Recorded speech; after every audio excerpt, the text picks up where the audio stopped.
ડાંગમાં વરસાદને લઈ આવેલ પૂરના કારણે એક વ્યક્તિએ પોતાનો જીવ ગુમાવ્યો છે। ડાંગ ખાતે પૂર આવ્યું હતું અને આ પૂરમાં એક વ્યક્તિનું મોત નીપજ્યું છે। ખાતડ ગામનો યુવાન પાણીમાં તણાયો હતો અને ત્યારબાદ ગાવ ચરાવીને પરત આવી રહ્યો હતો ત્યારે આ યુવાન પાણીમાં તણાયો હતો। યુવકના પરિવારમાં તેમજ ગામમાં પણ યુવાનના મોતને લઈ શોકનો માહોલ જોવા મળી રહ્યો છે। ડાંગ ખાતેથી આ વિગતો મળી છે જ્યાં વરસાદને લઈ આવેલ પૂરમાં એક યુવાને પોતાનો જીવ ગુમાવ્યો છે। ખાતડ ગામનો યુવાન પાણીમાં તણાયો હતો। ગાવ ચરાવીને આ યુવાન પરત ફરી રહ્યો હતો તે દરમિયાન વરસાદને લઈ આવેલ પૂરના પાણીમાં આ યુવાન તણાયો હતો જેને લઈ યુવકના પરિવાર તેમજ ગામમાં પણ શોકનો માહોલ જોવા મળી રહ્યો છે। ડાંગથી આ વિગતો મળી રહી છે જ્યાં વરસાદને લઈ પૂર આવ્યું હતું જેના કારણે એક વ્યક્તિનું મોત નીપજ્યું છે।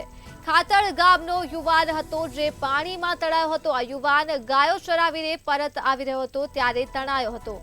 તો આ મુદ્દે જ આપણી સાથે સંવાદદાતા ઋષ્યંત શર્મા ફોન લાઈન પર જોડાઈ ચૂક્યા છે।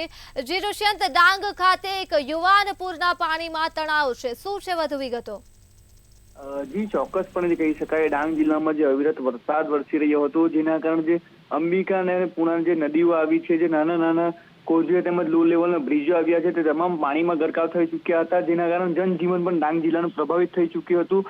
ત્યારે આજની વાત કરવામાં આજે વહેલી સવારે એક ડાંગ જિલ્લાના જે ખાતડ ગામનો યુવાન છે તે યુવાન જે પોતાના જે પશુપાલક સાથે ધંધા સાથે સંકળાયો હતો તે ગાયો ચરાવીને પરત આવી રહ્યો હતો તે દરમિયાન જે નાના લેવલનો જે બ્રિજ કોઝવે હતો, કોઝવે ઉપર પાણી ફરી વળતાની સાથે તે યુવાન તણાયો હતો ત્યારે તેની શોધખોળ કરવામાં આવી હતી। ત્યારબાદ તેની બોડી મળતાની સાથે તેને પીએમ અર્થે આહવા ખાતે ખસેડી દેવામાં આવ્યો હતો।